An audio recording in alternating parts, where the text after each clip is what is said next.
Om Swastiastu, selamat pagi dan selamat datang saya ucapkan kepada ibu-ibu dan adik-adik peserta PKKMB. Saya Ningketut Semoyani, mungkin dari ibu-ibu afiliasi maupun yang prodi profesi, sebagian besar sudah kenal dengan saya karena kita sering bertemu di lapangan. Saya juga sebagai dosen di jurusan kebidanan, dan sekaligus diberikan tugas tambahan sebagai sekretaris jurusan yang membidangi bagian kepegawaian dan keuangan serta pendidikan. Pada pagi hari ini saya diberikan tugas untuk menyampaikan beberapa hal yang berkaitan dengan administrasi pendidikan dan keuangan jurusan kebidanan. Administrasi pendidikan itu merupakan suatu dokumen atau administrasi yang sangat mendukung proses belajar mengajar dan kegiatan lainnya yang berkaitan dengan pendidikan. Administrasi pendidikan di Poltekkes Kemenkes Denpasar dan khususnya jurusan kebidanan itu dilaksanakan secara manual dan juga ada beberapa yang dilakukan secara digital atau secara online yang bisa ibu-ibu dan adik-adik download. Kemudian semua identitas mahasiswa itu akan tercatat di PDDikti atau Pangkalan Data Pendidikan Tinggi. Jenis administrasi pendidikan digital yang ada di jurusan kebidanan, yang pertama itu adalah KRS atau Kartu Rencana Studi. Kartu Rencana Studi ini bisa adik-adik download di SIAK. Kartu Rencana Studi atau KRS ini ibu-ibu dan adik-adik itu akan akan tahu berapa SKS, berapa jumlah mata kuliah yang akan ibu-ibu dan adik-adik tempuh di semester itu. Dan itu akan di-print kemudian dimintakan tanda tangan kepada dosen atau pembimbing akademik. Kemudian yang berikutnya adalah KHS, Kartu Hasil Studi. Di KHS itu ibu-ibu dan adik-adik akan bisa melihat berapa besaran IPS atau Indeks Prestasi Semester yang telah ibu-ibu dan adik-adik jalani selama satu semester, berapa besarannya, apakah 4 atau 3,8 dan seterusnya. KHS ini ibu-ibu dan adik-adik bisa download apabila ibu-ibu dan adik-adik sudah mengisi EDOM atau evaluasi dosen oleh mahasiswa. Jadi evaluasi itu bukan hanya dilakukan oleh dosen kepada mahasiswa, tetapi mahasiswa juga melakukan evaluasi kepada dosen. Setelah diisi secara online, setelah dikirim atau disubmit, maka ibu-ibu dan adik-adik baru bisa nanti mendownload KHS. Semua KRS, KHS, EDOM itu ada di SIM Poltekkes. Nanti kalau sudah mulai perkuliahan, ibu-ibu dan adik-adik akan diperkenalkan bagaimana caranya menggunakan aplikasi SIM Poltekkes. Kemudian yang berikutnya adalah surat keterangan kelengkapan beasiswa. Ini sedang kami kerjakan sekarang ini supaya ibu-ibu, adik-adik yang akan mendapatkan beasiswa itu cukup hanya mendownload dari web. Kemudian ada surat permohonan ethical clearance ke Komisi Etik. Kebetulan Poltekkes Denpasar kita sekarang ini sudah memiliki Komisi Etik Penelitian Kesehatan atau KEPK, di mana untuk pengurusan ethical clearance ini akan dilakukan oleh ibu-ibu yang kuliah di sarjana terapan. Karena pada akhir perkuliahan nanti ibu-ibu akan diharapkan membuat skripsi untuk melakukan penelitian. Nah, ini bisa di-download pengajuan permohonannya dan seterusnya. Termasuk ethical clearance-nya juga kalau memang disetujui itu bisa di-download di web Poltekkes atau web Poltekkes kemudian cari KIPK. Administrasi pendidikan secara manual juga kami adakan karena belum semuanya bisa dilakukan secara digital atau secara online. Yang pertama adalah surat izin akademik, surat cuti akademik, surat permohonan mengajar, kalender akademik, kontrak kuliah, buku panduan pendidikan, absensi kelas, kemudian monitoring dan evaluasi PBM, dan buku bimbingan PA. Sementara ini masih manual, tetapi ke depan kami akan berupaya untuk dilakukan secara online. Kami sedang membuatkan rumahnya sekarang ini. Nah, bagaimana alur administrasi pendidikan di jurusan kebidanan? Karena ada 3 prodi sekarang ini, supaya tidak kredit untuk urusan administrasi dan tidak bertumpu pada satu orang tenaga teknis administrasi kependidikan, maka kami memberikan tugas atau tanggung jawab kepada pegawai atau staf kependidikan yang ada di jurusan kebidanan. Untuk prodi D3 kebidanan, segala administrasi pendidikan, baik itu izin, meminta tanda tangan, atau yang lain-lain itu melalui Bapak Komang-Galung Aryawan. Ini adalah foto beliau. Nanti silakan komunikasi dengan Pak Galung seandainya nanti memerlukan dokumen-dokumen yang berkaitan atau administrasi yang berkaitan dengan pendidikan untuk di D3 kebidanan. Kemudian untuk prodi sarjana terapan kebidanan dan prodi profesi itu melalui Bapak I Gusti Ketut Wargito. Nah, beliau duduknya bersebelahan berdua ini. Jadi gampang untuk komunikasi. Semua proses ibu-ibu dan adik-adik akan lakukan melalui loket yang sudah ada. Jadi tinggal dibaca untuk prodi D3 sebelah mana, untuk prodi D4, prodi sarjana terapan dan profesi di sebelah mana. Nah, untuk komunikasi dengan dosen, itu bisa dilakukan secara tatap muka atau melalui media sosial, sesuai dengan kesepakatan. Jadi sering-sering komunikasi dengan dosennya, apakah bisa langsung bertemu atau hanya cukup dengan media sosial. Itu silakan. Kemudian untuk pengajuan izin akademik, bagaimana prosesnya? Di dalam suatu proses pendidikan, ibu-ibu, adik-adik terkadang memerlukan suatu izin, di mana izin itu harus, kalau izin pasti berencana. Nah, izin yang berencana ini harus dimulai dari permohonan izin. Bisa secara tertulis atau melalui telepon. Kemana izinnya? Izinnya ini adalah kepada ketua program studi. Jadi permohonan izinnya ini adalah kepada ketua program studi. Kemudian adik-adik atau ibu-ibu yang mengurus izin ini bisa nanti meminta form izin akademik yang sudah disediakan. Bisa secara manual, bisa juga secara download. Nah, izin ini harus dilengkapi dengan permohonan izin ini harus diketahui orang tua atau wali. Nah, form yang sudah diisi ini harus mendapat persetujuan pembimbing akademik dan diketahui oleh ketua jurusan.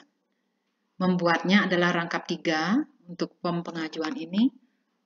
Nanti 1 untuk pembimbing akademik, 1 untuk teknis akademik, 1 lagi dibawa oleh yang bersangkutan, oleh mahasiswa yang bersangkutan. Pengajuannya adalah 3 hari sebelumnya untuk yang berencana, tapi kalau yang sakit, itu surat sakitnya dikumpulkan pada saat dia selesai berobat atau sudah sembuh atau sudah mulai kuliah, itu bisa dibawa ke kampus untuk disetorkan untuk kelengkapan administrasi akademik. Bagaimana halnya kalau ibu-ibu atau adik-adik ingin mengajukan cuti akademik? Prosesnya sama, hampir sama dengan izin akademik. Bedanya kalau izin akademik itu bisa berlaku hanya 1 hari, 2 hari. Tapi kalau cuti akademik itu untuk 1 semester. Jadi cukup panjang waktunya. Nah, prosesnya sama, ada permohonan cuti akademik yang diketahui oleh orang tua atau wali. Kemudian ditujukan kepada ketua program studi. Dari ketua program studi itu akan masuk ke bagian teknis akademik, administrasi akademik. Kemudian akan diproses. Kami akan melanjutkan proses cuti akademik ini ke direktorat untuk diterbitkan SK cuti akademik yang ditandatangani oleh Direktur Poltekkes Kemenkes Denpasar. Jadi kalau izin akademik itu tidak sampai ke direktorat, tetapi kalau cuti akademik itu harus mendapat SK cuti akademik. Bila sudah selesai cuti akademik, mahasiswa yang bersangkutan mengajukan permohonan aktif kembali sebagai mahasiswa. Selanjutnya, kami akan proses kembali surat tersebut untuk mendapatkan SK pengaktifan kembali, sehingga di PDDikti pun nanti akan muncul aktif kembali sebagai mahasiswa. Pada saat praktek di lapangan, nah ibu-ibu adik-adik yang praktek di lapangan, ini kewajibannya harus hadir 100%. Terkadang pada saat praktek, ibu-ibu adik-adik mengalami kendala. Ada masalah yang memerlukan izin, atau mungkin ada yang sakit dan sebagainya. Ibu-ibu atau adik-adik yang izin atau sakit itu diwajibkan untuk mengganti supaya tercapai 100% kehadiran pada saat praktek. Jadi tidak ada larangan bagi ibu-ibu atau adik-adik untuk izin. Itu boleh mengajukan izin akademik atau sakit, itu silakan kalau memang kondisi tidak bagus, tetapi nanti kalau sudah sehat itu wajib menggantinya. Sebelum mengajukan izin, jadi mahasiswa itu wajib melapor kepada CI, Clinical Instructor atau pembimbing lapangan, dan juga ke pembimbing institusi. Nah, cara melapornya seperti apa? Tidak mesti harus tatap muka. Boleh dengan menggunakan media yang ada, media sosial yang ada, atau per telepon itu boleh. Tapi dokumennya itu tetap ibu-ibu, adik-adik bisa download nanti untuk pengajuan izin akademik. Itu sama dengan izin akademik yang teori tadi.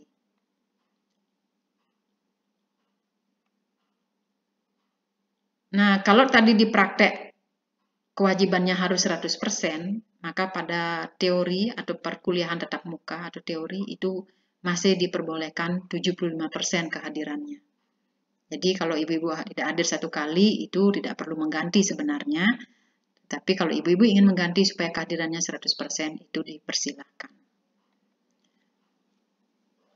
Itu untuk administrasi pendidikan. Sekarang kita lanjut ke administrasi keuangan.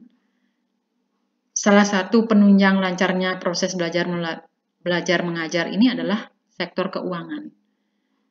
Keuangan ini sangat mendukung kelancaran PBM, baik itu untuk pembayaran lahan praktek dan sebagainya.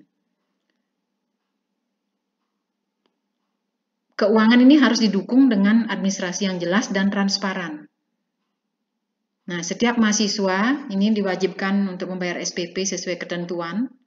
Nanti akan ada ketentuannya, biasanya menjelang bayar SPP itu akan diberikan edaran. Itu juga bisa di-download. Kemudian waktu pembayaran beserta nominal itu disampaikan secara online melalui web Poltekkes dan secara manual.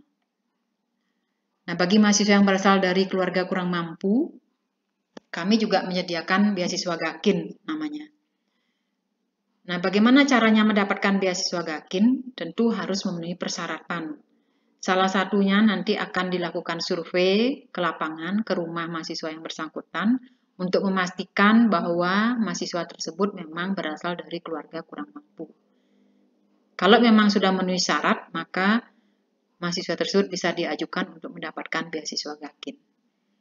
Yang kedua adalah beasiswa berprestasi. Beasiswa berprestasi ini diberikan kepada mahasiswa yang berprestasi pada akhir semester atau yang mendapatkan juara 1, 2, dan 3. Kemudian tentu nominalnya berbeda antara juara 1, 2, dan 3.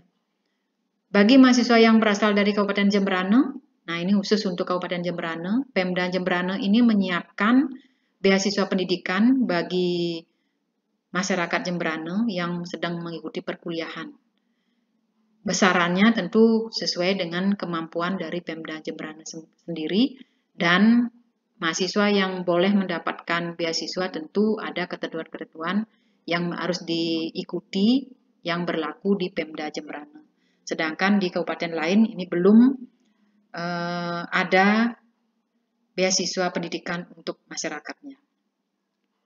Nah, masyarakat yang akan mengambil cuti akademik ini juga wajib membayar SPP, tetapi jumlahnya hanya untuk saat ini jumlahnya itu 300.000 per semester. Jadi beda dengan yang tidak mengambil cuti akademik. Kemudian mahasiswa tidak dikenakan biaya pendidikan lainnya setelah membayar SPP. Mahasiswa yang bisa mengikuti kuliah di semester berikutnya tentu harus memenuhi beberapa persyaratan. Yang pertama, tentu saja telah lulus semua mata kuliah di semester sebelumnya. Telah melakukan registrasi untuk semester berikutnya, telah membayar biaya pendidikan semester berikutnya dengan mentransfer pada bank yang ditunjuk. Setelah ibu-ibu dan adik-adik menyetorkan pembayaran SPP ke bank, maka bukti pembayarannya itu harus disetorkan kepada bendahara jurusan. Dalam hal ini adalah Bu Wayan Puspe, ini adalah gambar beliau, foto beliau, Bu Wayan Puspawati. Penyetoran slip diharapkan tidak melewati batas waktu yang ditentukan, dan semua transaksi keuangan dilakukan melalui bank. Saya tekankan lagi bahwa bendahara jurusan maupun bendahara Poltekkes tidak diperkenankan menerima uang cash. Jadi semua pembayaran SPP itu dilakukan melalui bank yang ditunjuk. Nah, apabila semua dokumen sudah lengkap, mahasiswa bisa melakukan registrasi dan bisa mengikuti perkuliahan di semester berikutnya. Jika melewati batas waktu dan belum melakukan registrasi, maka mahasiswa yang bersangkutan akan muncul status tidak atau non-aktif di PD Dikti atau Pangkalan Data Perguruan Tinggi. Demikian yang bisa saya sampaikan tentang administrasi pendidikan dan administrasi keuangan yang berlaku di jurusan kebidanan Poltekkes, Kemenkes, Denpasar. Harapan saya, ibu-ibu dan adik-adik dapat mengikuti semua proses pendidikan, semua aturan pendidikan, dan bisa menyelesaikan pendidikan tepat waktu. Mudah-mudahan semuanya berjalan lancar, tidak ada halangan selama proses pendidikan di Poltekkes, Kemenkes, Denpasar jurusan kebidanan. Terima kasih sekali lagi, saya tutup dengan Parama Santi. Om Santi, Santi, Santi, Om. Selamat pagi.